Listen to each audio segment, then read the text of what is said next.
अस्सलामुअलैकुम। बोल न्यूज़ में खुशामदीद। मैं हूँ गौहर इशरत और मैं हूँ महरुख शहरियार। बुलेटिन का बाकायदा आगाज़ करेंगे। सबसे पहले आपको बताएंगे कि वज़ीर आज़म शहबाज शरीफ एक रोज़ा दौरे पर कराची पहुँच गए हैं। आपको बता दें कि गवर्नर और वज़ीर आला सिंध ने शहबाज शरीफ का खैर मकदम किया है। वज़ीर आज़म के हमरा वज़ीर ख़जाना समेत अहम वज़रा कराची पहुँचे हैं। वज़ीर आज़म को बंदरगाह पर फीसलेस असेसमेंट सिस्टम पर ब्रीफिंग भी दी जाएगी। शहबाज शरीफ स्टॉक एक्सचेंज में रिवायती घंटा बजाकर कारोबार का आगाज़ करेंगे, जबकि कराची में वज़ीर आज़म की मज़ीद क्या मसरूफियात रहेंगी, कफील अहमद से जानते हैं। कफील बताइएगा। देखिए, वज़ीर आज़म पाकिस्तान शहबाज शरीफ एक रोज़ा दौरे पर जो है वो कराची पहुँचे हैं, जहाँ उनका इस्तकबाल जो है गवर्नर सिंध कामरान टेसूरी और वज़ीर आला सिंध मुराद अली शाह ने किया है। उसके बाद वज़ीर आज़म पाकिस्तान अब से कुछ देर के बाद जो है वो स्टॉक मार्केट पहुँच रहे हैं, जहाँ सेलिब्रेशंस जो हैं वो की जाएंगी। जो 1 लाख का हिस्सा अबूर किया था 28 नवंबर 2024 को स्टॉक मार्केट ने उस तारीखी संग मील को अबूर करने के सिलसिले में। और उसके बाद जो ज़राए हमें बताते हैं कि कुछ जो है वो बिज़नेस कमेटी से उनकी मुलाकात है, और एक मुलाकात जो है वो साउथ एशियन पोर्ट जो है वहाँ मुलाकात की जाएगी, और जो फीस असेसमेंट डेस्क है उस पर बाकायदा वज़ीर आज़म पाकिस्तान को जो है वो ब्रीफिंग दी जाएगी। और उसके बाद ये बताया जा रहा है कि वज़ीर आला सैयद मुराद अली शाह से उनकी मुलाकात है, और ये वक्त गुजारने के बाद वज़ीर आज़म जो है वो वापस इस्लामाबाद के लिए रवाना हो जाएंगे। मैं आपको बताऊँ कि इससे कबल वज़ीर आज़म को बहुत पहले आना था, ताहम वो अपनी मसरूफियात की वजह से जो है वो नहीं पहुँच सके थे, और आज वो पहुँच रहे हैं। आज वो तकरीबन जो है वो पहुँचने वाले हैं यहाँ।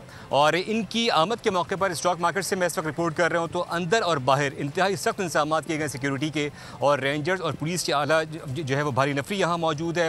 इमारत के ऊपर जो है वो तमाम पुलिस एहलकार जो है वो मौजूद हैं, और इस वक्त जो स्टॉक मार्केट के जो मेंबर्स हैं उनके अलावा किसी को इस वक्त जो है वो अलाउ नहीं कि वो स्टॉक मार्केट के अंदर जो है वो जा सकें। तो वो बाकायदा जो आज सेलिब्रेशंस हैं उसके हवाले से तकरीब रखी गई है, जहाँ वो स्टॉक मार्केट के जो सी हैं उनसे मुलाकात करेंगे, और जो दीगर स्टॉक ब्रोकर्स हैं उनसे मुलाकात होगी।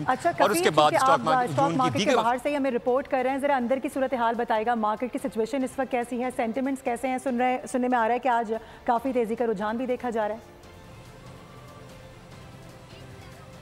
देखिए, मार्केट सेंटीमेंट की बात कर लें तो आज के दिन पर जो है वो मार्केट ने तकरीबन 1300 से ज़ायद पॉइंट्स का इजाफा मार्केट में रिकॉर्ड किया गया था ट्रेडिंग के दौरान, और मार्केट जो है वो ट्रेड हुई। तो ओवरऑल सेंटीमेंट पॉजिटिव है मार्केट के अंदर। अगर हम बात कर लें जो थोड़ी बहुत जो है अगर हम बात कर लें प्रॉफिट टेकिंग जो है वो देखी गई थी कल के रोज़ के अंदर, तमाम आज मार्केट अपना जो सेंटीमेंट है खासा पॉजिटिव है, और सरमाएकारों का एतमाद बहाल है। और जिस तरह मार्केट ने जो हाईएस्ट बनाया था उसके अंदर 1,18,000 का, तो उसके बाद यही तवक्को कि मार्केट में जिस तरह मॉनेटरी पॉलिसी का अनाउंसमेंट है तो यकीनन उसमें एक बार फिर कमी की जो है वो तवक्को जाहिर की जा रही है। और ये एक इकनॉमिक इंडिकेटर्स हैं जो इकॉनमी को आगे जो है वो बढ़ाने में खासे मुआविन साबित हो रहे हैं। और यही वजूहत है कि अब जो पाकिस्तान वज़ीर आज़म पाकिस्तान आज यहाँ पहुँचे हैं, उसी जो है वो तमाम जो सेलिब्रेशंस हैं उसको उसमें जो है वो शामिल होने के लिए कि मार्केट ने जो इस वक्त पाकिस्तान की इकॉनमी है वो जो है वो अच्छे अंदाज में ड्राइव कर रही है, और यही वजूहत है कि 1 लाख का हिस्सा अबूर किया था। कफील अहमद अपडेट कर रहे थे, आपका शुक्रिया।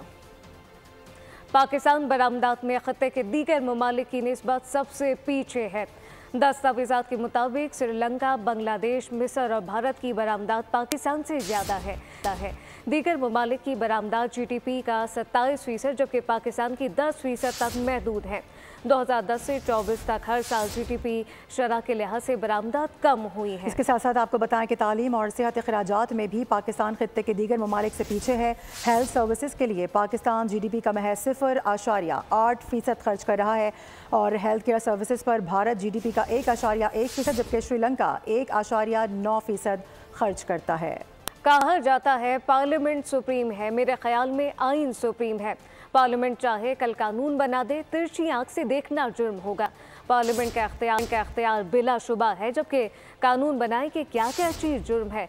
फौजी अदालतों में सिविलियन ट्रायल के खिलाफ दरख्वास्त की समाअत पर जस्टिस मंदोखिल के रिमार्क सामने आए। सवाल उठाए कि सिविलियन का फौजी अदालतों में ट्रायल किस हद तक हो सकता है, कौन से केसेस मिलिट्री कोर्ट में चलेंगे।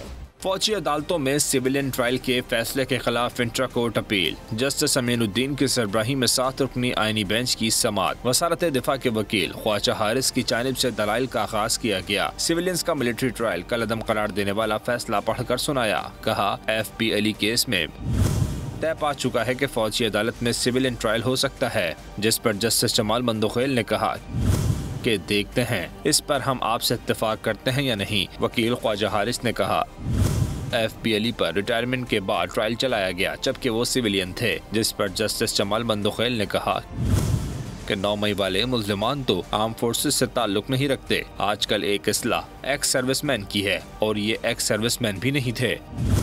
फिर सवाल उठाया कि सिविलियंस का फौजी अदालतों में ट्रायल किस हद तक हो सकता है। जस्टिस अली मसर ने सवाल किया कि मिलिट्री कोर्ट से मुतालिक बैनुल अक़वामी प्रैक्टिस क्या है, जिस पर वकील ख्वाजा हारिस ने कहा बैनुल अक़वामी सतह पर मैं मिसालें पेश करूंगा, जिस पर जस्टिस मंदुखेल ने कहा सवाल यह है कि कौन से केसेस मिलिट्री कोर्ट्स में चलेंगे। रिमार्क्स दिए, कहा जाता है पार्लियामेंट सुप्रीम है, मेरे ख्याल में आइन सुप्रीम है। पार्लियामेंट चाहे और कल कानून बना दे कि तिरछी आंख से देखना जुर्म है। पार्लियामेंट का इख्तियार बिलाशुबा है, कानून बनाए कि क्या चीज जुर्म है। केस की समाअत कल तक मुलतवी कर दी गई। और अभी खबर ये है कि पंजाब हुकूमत ने फौजी अदालतों के सजा याफ्ता कैदियों की तफसीलात सुप्रीम कोर्ट में पेश कर दी है। रिपोर्ट के मुताबिक अडियाला जेल में मजमूई तौर पर 28 कैदियों को मुंतकिल किया गया है। बताया जा रहा है कि कैदियों के साथ जेल कवानीन के मुताबिक सलूक और सहूलतें फराहम की जा रही हैं। जुम्मे को अहले खाना से मुलाकात भी करवाई जाती है, जबकि कैदियों की सहूलत के लिए डॉक्टर्स और अमला हर वक्त मौजूद रहता है। और अब ये जानिए, पारा चनार में सामान ले जाने वाली गाड़ियां मंजिल तक ना पहुंच सकी। ड्राइवर इंतजार कर करके थक गए। मजबूरी में वापसी का रास्ता इख्तियार कर लिया गया। जिस सामान का खराब होने का खर्चा था वो वापस भेज दिया गया है, जबकि खाने पीने की अशिया खराब हो रही थी। कपड़े दीगर सामान की गाड़ियां हंगू में मौजूद हैं। डीसी हंगू का कहना है कि उम्मीद है मुज़ाकरात कामयाब होंगे। मुज़ाकरात की कामयाबी के बाद कॉन्वॉय रवाना किया जाएगा। सामान खराब होने का खदशा, पारा चनार जाने वाली गाड़ियां वापसी की राह लेने लगी। करम कॉन्वॉय के लिए 4 दिन इंतजार के बाद माल बरदार गाड़ियां टल से वापस रवाना हुई। ड्राइवर कहते हैं इंतजार करके थक गए, मजबूरन वापसी की राह ली। डिप्टी कमिश्नर हंगू गौहर जमान के मुताबिक जिस सामान का खराब होने का खदशा था वो वापस भेजा गया। खाने पीने की अशिया खराब हो रही थी। कपड़े और दीगर सामान की गाड़ियां हंगू में मौजूद हैं। पहले 2 दिन जो सामान पेरिशेबल आइटम्स थे जैसे कि सब्जी फ्रूट वगैरह उसको वापस कर दिया गया था, बिकॉज वो सामान खराब होने का अंदेशा था। इसी तरह कुछ ट्रक्स उस सामान के आज भी वापस हुए, लेकिन जो चीज़ें जिनकी ज़रूरत है जैसे कि दालें, चीनी, आटा और इस तरह के बाकी सामान वो सारे अभी भी वहाँ मौजूद हैं। कमिश्नर RPO कोहाट और कुरम इंतजामिया के धरना मुजाहिरीन के साथ टल कैंट में मुज़ाकरात जारी हैं। उनका मजीद कहना था कि उम्मीद है मुज़ाकरात कामयाब होंगे। मुज़ाकरात की कामयाबी के बाद कॉन्वॉय रवाना किया जाएगा। जो अवाम के वोट से इक़्तिदार में आते हैं उन्हीं को अवाम की फिक्र होती है। 9 मई और 26 नवंबर की नाकाम बगावतें नौजवानों की ब्रेन वॉशिंग का नतीजा है। वज़ीर इत्तलात पंजाब आज़मा बुखारी कहती हैं कि मुल्क के खिलाफ साजिशें करने वालों को माफिया और NRO नहीं मिलते। मरियम नवाज हर गुजरते दिन के साथ मकबूल और ताकतवर हो रही हैं। बिजली के बिलों पर आवाम को फ़ायदा क्यों नहीं हो रहा? हुकूमत को हर सूरत में आवाम को रिलीफ देना होगा। हुकूमत ने चंद मगरमच्छों को बिजली ना बनाने पर भी 2000 अरब दे दिए। IPP's मुआहदे ख़त्म करने से ख़जाने को फ़ायदा हुआ। अमीर जमात इस्लामी हाफिज नईमुर रहमान कहते हैं कि महंगाई कम होने के हुकूमती दावों का ज़मीनी हक़ाइक़ से कोई ताल्लुक नहीं। कौम को बुनियादी ज़रूरियात पर सब्सिडी नहीं दी जाती। फरवरी के आखिर तक पूरी अवामी ताकत से जद्दोजहद का आगाज़ करेंगे। और नाज़रीन, अफगानिस्तान में तालिबान की अबूरी हुकूमत ने नाक़िस पॉलिसीज़ के सबब आवाम की ज़िंदगी मज़ीद तंग कर दी है। वर्ल्ड बैंक के मुताबिक अफगानिस्तान में 25% आबादी शदीद ग़िज़ाई क़िल्लत का शिकार हो गई है। तालिबान की नाकिस पॉलिसियाँ अफगान अवाम की गुर्बत में इजाफे का सबब बनने लगी। दावों के बावजूद अफगानिस्तान में दहशतगर्दी, गुर्बत और बेरोजगारी बरकरार। अफगानिस्तान में निस्फ आबादी बिलखुसूस ख़वातीन गुर्बत का शिकार। बैनुल-अक़वामी इदारे ने तहकीकाती रिपोर्ट में सनसनीखेज़ इंकशाफात कर दिए। वर्ल्ड बैंक के मुताबिक गुर्बत के साथ अफगानिस्तान की 25% आबादी शदीद ग़िज़ाई किल्लत का शिकार है। वर्ल्ड फूड प्रोग्राम का कहना है अफगानिस्तान की 1/3 आबादी को फौरी ग़िज़ाई इमदाद की ज़रूरत है। बैनुल-अक़वामी रिपोर्ट के मुताबिक गुज़िश्ता बरस कमजोर इक़्तिसादी हालात और शदीद ग़िज़ाई किल्लत के सबब अफगानिस्तान में 15.8 मिलियन अफराद मुतासर हैं, जबकि नाक़िस और गलत पॉलिसियों के बायस चाइल्ड लेबर में भी खातिर ख्वाह इज़ाफ़ा हुआ है। रिपोर्ट में ये भी इंकशाफ किया गया कि अफगान तालिबान के इक़्तिदार पर कब्जे के बाद अफगान अवाम के लिए एक वक्त की रोटी का हसूल भी नामुमकिन है, जहाँ गरीब अफगानियों के लिए आने वाली बैरूनी इमदाद पर भी तालिबान कब्जा कर लेते हैं। और अब बात करेंगे मुस्तकबिल के मेमारों की। इंटर इम्तहानात में कराची के 70% बच्चे क्यों फेल हो गए? Chairman inter board Sharaf Ali Shah ने अजीब मंतक पेश कर दी है। दुनिया बोल है मैं गुफ्तगू करते हुए बोले कि बच्चे मैट्रिक से फर्स्ट ईयर में आकर केयरलेस हो जाते हैं, पढ़ाई में दिलचस्पी नहीं दिखाते, इम्तहानात के लिए कोचिंग लेते हैं, जब भी नताइज बेहतर नहीं आए। हमने कोर्स से घिसे पिटे सवालात निकाल कर तकनीकी सवालात शामिल किए। मैट्रिक में बच्चों के ज़्यादा नंबर से पास होने की वजह गैर तरबियत याफ्ता असातिज़ा हैं, जबकि इंटर बोर्ड में आला तरबियत याफ्ता मौजूद हैं। जब मैट्रिक में आते हैं, मैट्रिक तक वो डिसिप्लिन में होते हैं, स्कूल बाउंड्री में होते हैं। जब फर्स्ट ईयर में आते हैं तो बच्चे थोड़े जो है वो केयरलेस हो जाते हैं। सब में कॉलेज में आ गए तो वो कंपैरेटिवली जो है वो अपनी स्टडीज़ की तरफ जो है कम माइल होते हैं, क्लासेस कम अटेंड करते हैं और जो है वो कोचिंग सेंटर्स में या ट्यूशन सेंटर्स वगैरह में जो है वो जाते हैं। वो घर से पिटे जो है वो सवालों को थोड़ा चेंज करके थोड़ा टेक्निकली जो है उसको हमने क्वेश्चन करने को दिया है, ताकि पूरे पाकिस्तान में सिस्टम हो रहा है ताकि जो है वो उनको वो बताया जा सके कि जी थोड़ा पैटर्न चेंज है, सिलेबस चेंज है। मैट्रिक में जो है वो असेसमेंट करने वाले टीचर्स का मयार और कॉलेज में टीचर्स का मयार बहुत फ़र्क होता है। मुस्तकबिल में हाल पर मेहनत करेंगे तो ही मुस्तकबिल के नताइज बरामद होंगे। 11वीं जमात के मुतनाज़ नताइज की बात करेंगे। इंटर बोर्ड में स्क्रूटनी फॉर्म जमा करने का सिलसिला जारी है। इंतजामिया के मुताबिक 2 रोज़ में सिर्फ 70 तलबा ने स्क्रूटनी फॉर्म जमा कराए हैं। इंटर बोर्ड ने स्क्रूटनी फ़ीस भी 50% तक रियायत के बाद 500 तक कर दी है। तलबा वालिदैन या फिर असातिज़ा के साथ जाकर अपना पर्चा भी देख सकते हैं।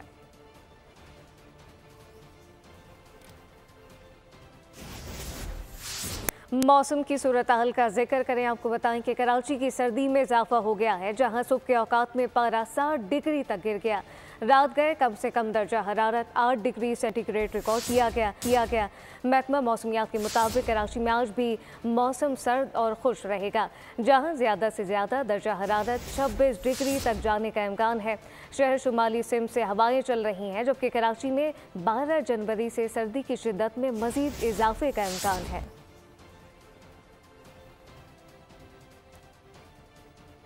और ये इजाफा बेघर अफराद की जानें लेने लगा है। कराची के मुख्तलिफ इलाकों में सर्दी से ठिठर कर जाँ बहक होने वाले अफराद की तादाद 63 बताई जा रही है। ये लाशें 1.5 माह के दौरान मिली हैं। चीपा सर्दखाने इनको मुंतकिल किया गया है। मजीद क्या तफसीलात हैं, बात करेंगे। हमारे साथ खुर्रम गुलजार मौजूद होंगे। खुर्रम, बताइएगा क्या बताना है, यहाँ पर जो हुक्काम है उनका क्या वजह है इनकी अमवात की? जी बिल्कुल, मुल्क कराची में भी सर्दी की शिद्दत में इजाफे के बाद चीपा हुक्काम ने यह दावा किया है कि शहर के मुख्तलिफ इलाकों से 63 अफराद की जो है वो लाशें मिली हैं, जो कि सर्दी से ठठर कर जाँ बहक हुए हैं। ये वो अफराद हैं जो कि सड़क किनारे सोते थे और नशे के आदि ये बताए जाते हैं। बात करें दिसंबर के महीने में 48 अफराद ऐसे थे जो नशे के आदि, जो कि सर्दी से ठठर कर जाँ बहक हुए हैं। इसी तरह जनवरी, जो कि रवां साल 2025 का जनवरी है, इसमें अब तक 15 अफराद की लाशें हैं जो कि मिली हैं मुख्तलिफ शाहराहों से, जिन्हें छिपा हुक्काम का दावा है कि उन्हें सर्दखाने मुंतकिल किया गया है। जबकि छिपा हुक्काम ये भी बताते हैं कि तकरीबन 38 अफराद ऐसे हैं जिनकी शिनाख्त हो गई है और उनके वर्सा जो है वो तदफीन के लिए ले गए हैं, जबकि 25 अफराद की लाश जो है वो शिनाख्त नहीं हो सकी है, जिसमें मुतादिद लाशें जो है वो अब भी चीपा सर्दखाने में मौजूद हैं, जहां अगर उनके वर्सा आ जाएं तो उनको शिनाख्त के बाद उनके हवाले कर दिया जाता है। अगर उनके वर्सा नहीं मिलते हैं, शिनाख्त नहीं हो पाती है, तो फिर उन्हें जो है वो मुकामी जो कब्रिस्तान होता है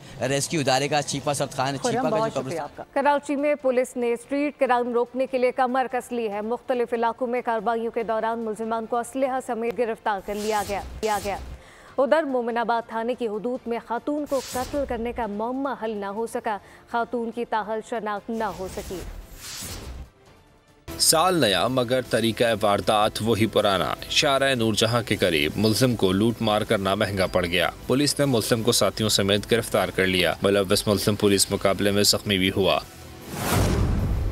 साउथ पुलिस ने कालाकोट में खुफिया इत्तला पर छापा मारकर मतलूब मुल्जिम को गिरफ्तार कर लिया। पुलिस के मुताबिक मुल्जिम लियारी गैंगवार का अहम कारिंदा है। मुल्जिम के खिलाफ भत्ताखोरी, दहशतगर्दी, कत्ल और दीगर संगीन जराइम के मुकदमा दर्ज हैं। उधर लियाकताबाद सी एरिया में बंद मकान के रोशनदान से एक शख्स की लाश मिली है। पुलिस के मुताबिक मुतवफ़्फ़ी नशे का आदी लगता है, जो रात गए रोशनदान से घर में दाखिल होने की कोशिश कर रहा था। दूसरी जानिब औरंगी टाउन के करीब फायरिंग से खातून की हलाकत का मामला हल न हो सका। इब्तदाई मालूमात के मुताबिक मोटरसाइकिल सवार 2 मुल्जिमान खातून के हमरा जाए वक़्वा पर पहुँचे, जहाँ मुल्जिमान ने खातून को मोटरसाइकिल से उतार कर सर में 2 गोलियां मार के कत्ल किया था। पुलिस के मुताबिक मक़बूला की शनाख्त का अमल जारी है। वाक़े की मुख्तलिफ पहलुओं से तफ्तीश कर रहे हैं। साइड सुपर हाईवे पुलिस ने कार्रवाई के दौरान मंशियात फरोश को धर लिया। मौसम की बात करेंगे। मुल्क के बालाई इलाकों में शदीद सर्दी की लहर बरकरार है, जबकि पहाड़ों पर वक्फे से बर्फबारी का सिलसिला भी जारी है, जिसकी वजह से ठंड में मजीद इजाफा हो गया है। बालाई इलाकों में दरिया, आबशारें और झीलें जम गई हैं। आज़ाद कश्मीर में भी सख्त सर्दी ने दांत बजा दिए, जहां गांव ताउबट में दर्जा हरारत -24 तक गिर गया है। महकमा मौसमियात के मुताबिक मुल्क के अक्सर इलाकों में मौसम सर्द रहने का इम्कान जाहिर किया गया, जबकि सिंध और पंजाब के इलाके धुंध की लपेट में रहेंगे। गिलगित बल्तिस्तान में जारी बारिश और बर्फबारी का सिलसिला रुक गया है। गिलगित बल्तिस्तान के मौसम का हाल जानते हैं बोल न्यूज़ के नुमाइंदे नदीम खान से। जी नदीम। जी बिल्कुल, गिलगित बल्तिस्तान में जारी बारिशों का सिलसिला रुक चुका है, मगर सुबह और शाम के औकात में यकबस्ता हवाओं का राज रहता है और दर्जे हरारत जो है वो नुक्ता इंजमात से गिर जाता है। हालिया बारिश और बर्फबारी का जो सिलसिला जारी रहा था उसके असरात अब भी जो है गिलगित बल्तिस्तान के बलाई इलाकों में मौजूद हैं और फिसलन का बड़ा ख़तरा जो है अब भी मौजूद है और ज़िला इंतज़ामिया की जानिब से हिदायत भी जारी कर दी गई हैं कि इन बारिशों और बर्फबारी के वजह से जहाँ पे ख़तरात मौजूद है वहाँ पे गैर ज़रूरी सफ़र से इज्तिनाब किया जाए। महकमा मौसमियात के मुताबिक गिलगित बल्तिस्तान के बालाई इलाकों समेत मैदानी इलाकों में आइंदा 3 रोज़ तक मौसम जो है साफ रहेगा, मगर शदीद सर्दी की जो लहर है वो बरकरार रहेगी। शदीद सर्दी का अंदाज़ा जो है इस बात से लगाया जा सकता है कि इस वक्त हम दरिया गिलगित के किनारे मौजूद है और जो बालाई इलाके हैं वहाँ पे पानी जो है वो मुंजमद हो चुका है। तमाम नदी नाले और झीलें जो है मुंजमद हो चुकी हैं, जिसके असरात जो है दरिया गिलगित पर भी पड़ी है और इसकी सतह जो है वो नाजरीन मानसहरा का रुख करेंगे। विंटर सीज़न का आगाज़ हो गया है और ऐसे में सयाहों ने वादी शुगरान का रुख किया है, क्योंकि वो बर्फबारी को एंजॉय करना चाहते हैं। लेकिन वहाँ पर होटल में सहूलियात कैसी फराहम की जाती हैं, चौधरी कैसर हमें ज्वाइन करें, उनसे बात करेंगे। चौधरी कैसर बताएगा, आप इंतजामिया के साथ इस वक्त मौजूद हैं, क्या बताना है उनका, किस तरह की सहूलियात फराहम की जाती है यहाँ पर सयाहों को? बिल्कुल, मैं इस वक्त मानसहरा के सियाती मुकाम शुगरान में मौजूद हूँ और विंटर सीज़न का जो आगाज़ है वो हो चुका है। सियाहों की बहुत बड़ी तादाद है, उन्होंने अपनी फैमिली के साथ वादी शुगरान का रुख कर लिया है। वादी शुगरान के अंदर इस वक्त जो बर्फ़बारी का सिलसिला है वो थम चुका है। बर्फ़बारी आप इस वक्त देख सकते हैं, पहाड़ों ने जो है सफ़ेद चादर जो ओढ़ रखी है। ज़मीन को अगर आप देखें तो सफ़ेद कारपेट जो है आपको बर्फ़ का ज़मीन पर नज़र आएगा कि जो सियाह दूर दराज इलाकों से आते हैं, पाकिस्तान के शहरों से और मुख्तलिफ दूर दराज इलाकों से, दूसरे ममालिक से आते हैं, उनके लिए यहाँ पर क्या सहूलत जो है वो फराहम की जा रही हैं? विंटर की पहली बर्फ़बारी और बड़ी ज़बरदस्त किस्म की बर्फ़बारी हुई है और बड़े लुत्फ़अंदोज़ हो रहे हैं टूरिस्ट हज़रात। और हमारी भी कोशिश है और ख्वाहिश है इंशाअल्लाह कि आने वाले जितने भी हमारे मज़ीद मेहमान हैं उनको हम वेलकम करें और उनको जितनी मुकम्मल सहूलतें हम शुगरान में दे सकते हैं कोशिश करके इंशाअल्लाह उनको मुकम्मल सहूलियात के साथ रास्ता करें। नेटवर्क की जो सहूलत है वो यहाँ पर बिल्कुल सही है और जो रास्ते हैं वो मुकम्मल। शुक्रिया। क्लाइमेट चेंज के असरात ने आज़ाद कश्मीर के बर्फानी इलाकों को 2 हिस्सों में तकसीम कर दिया है। बालाई वादी नीलम में बर्फ़ की 2 फीट तह, जबकि लोअर वैली में खुद सर्दी मौसमियाती बीमारियों में भी फूट चुकी है। तफसीलात क्या है, अहमद भट्ट से जानते हैं। जी अहमद। जी बिल्कुल, क्लाइमेट चेंज के असरात ने वादी नीलम को भी 2 हिस्सों में तकसीम कर दिया। बालाई वादी नीलम के अंदर गुज़श्ता रोज़ होने वाली बर्फ़बारी के बायस सड़कें एक तरफ बंद हैं, जबकि दूसरी जानब लोअर वैली के अंदर मौसम खुशगवार है, सर्द ज़रूर है। दर्जा हरारत की बात की जाए तो लोअर वैली का दर्जा हरारत -2 रिकॉर्ड किया गया है, जबकि बालाई इलाका ताउबट और सियाती मकामात अड़ंकेल का दर्जा हरारत -9 और -6 रिकॉर्ड किया गया है। बुलंद वाला मकामात की बात की जाए तो नीलम के अंदर बुलंद मकामात जो हैं वो बर्फ़ से ढक चुके हैं, जो यह बस्ता हवाओं को वादी नीलम के अंदर मुसलसल इजाफे का बायस बना रहे हैं, जिसकी वजह से मौसम इंतहाई ठंडा है। स्याह भी नीलम के अंदर मौजूद है। जबकि मौसम की बात की जाए तो मौसम का हाल बताने वालों ने रवां हफ्ते बारिश न बरसने। बहुत शुक्रिया। दीगर खबरें शामिल करते हुए आपको बताएं कि वज़ीर आला पंजाब मरियम नवाज़ की हिदायत पर लाहौर के जिन्ना अस्पताल में शोल्डर इंजरी के शिकार मरीजों की सर्जरी का आगाज़ कर दिया गया है। इस हवाले से मुल्क भर के ऑर्थोपैडिक सर्जन के लिए 1 रोज़ा कोर्स का भी एहतमाम किया गया है। तफसीलात बताएंगे अफजाल अब्बासी। जी बिल्कुल, शोल्डर शिकार मरीजों के लिए अच्छी खबर है कि लाहौर के जिन्ना अस्पताल में पहली बार कैमरे से सर्जरी का आगाज़ के सर्जन्स के लिए एक दिन के कोर्स का भी एहतमाम किया गया। इस वक्त course director doctor Aamir Sohail हमारे साथ मौजूद हैं। डॉक्टर साहब बताइएगा कि इससे पेशेंट्स को, एक आम पेशेंट को कितना फ़ायदा होगा और कितना सस्ता इलाज अब लाहौर के जिन्ना अस्पताल में मुयस्सर होगा। शोल्डर सर्जरी के कंधे का जो इलाज है, अगर देखा जाए तो ये नेग्लेक्टेड पार्ट था जो कि कभी भी इसको एड्रेस ही नहीं किया। अब चूँकि पूरी दुनिया में अगर हम बात करें at par with the world we are doing the arthroscopy keyhole surgery, यानी कंधे का अगर बार बार निकल जाता है तो उसका पहले चीरा दे के ओपन करके सर्जरी की जाती थी। तो अब की होल यानी कि कैमरे से इसका इलाज किया जाता है। इसी तरह ओल्ड एज पेशेंट हैं जिनका जैसे घुटनों का रिप्लेसमेंट होता है, इसी तरह शोल्डर का रिप्लेसमेंट है। ये सारी सहूलतें, सारी चीज़ें अवेलेबल हैं जो कि लाहौर के जिन्ना हॉस्पिटल में हम इसको ईजीली ऑपरेट कर सकते हैं। बिल्कुल, प्राइवेट अस्पतालों में महंगी तरीन सर्जरी जो है लाहौर के जिन्ना अस्पताल में अब सरकारी तौर पर कम से कम पैसों पर ये सहूलत मरीजों को मुयस्सर। इक़्तिदार में आने से पहले ही बयानात तेज़ हो गए हैं। ट्रंप की खलीज मैक्सिको का नाम खलीज अमरीका रखने की धमकी और कनाडा के खिलाफ इस्तेमाल करने की धमकी सामने आई है। एक बयान में उनकी जानिब से कहा गया कि अगर मैक्सिको और कनाडा ने गैर कानूनी इमिग्रेशन और मंशियात स्मगलिंग ना रोकी तो वो अमरीका के 2 बड़े तजारती शराकतदारों पर 25% तक टैरिफ लगा देंगे। ट्रंप ने मजीद कहा कि कनाडा को भूलना नहीं चाहिए कि इसका दिफा अमरीका करता है। कनाडा क़यामत तक अमेरिका में जम नहीं होगा। ट्रंप अपने जहन से ये तसव्वुर निकाल दे कि कनाडा के वज़ीर-ए-आज़म जस्टिन ट्रूडो का ट्रंप को करारा जवाब। अपोजिशन लीडर भी ट्रंप के बयान पर बरहम हो गए। बोले कि कनाडा एक खुद मुख्तार मुल्क है, ये कभी अमेरिका की 51वीं रियासत नहीं बनेगा। कैनेडियन वज़ीर ख़ारजा मेलानी जोली ने कहा कि कनाडा ऐसी धमकियों के सामने झुकने वाला नहीं।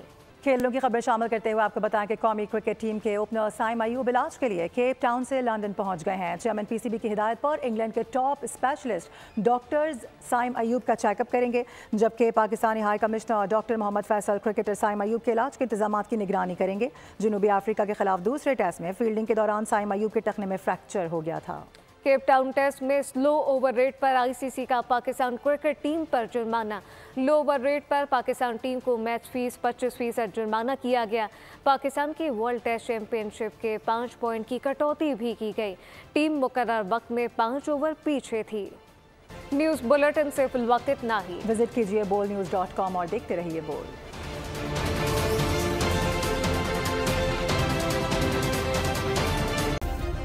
सब्सक्राइब करें और बेल दबाएं ताकि कोई खबर रह न जाए।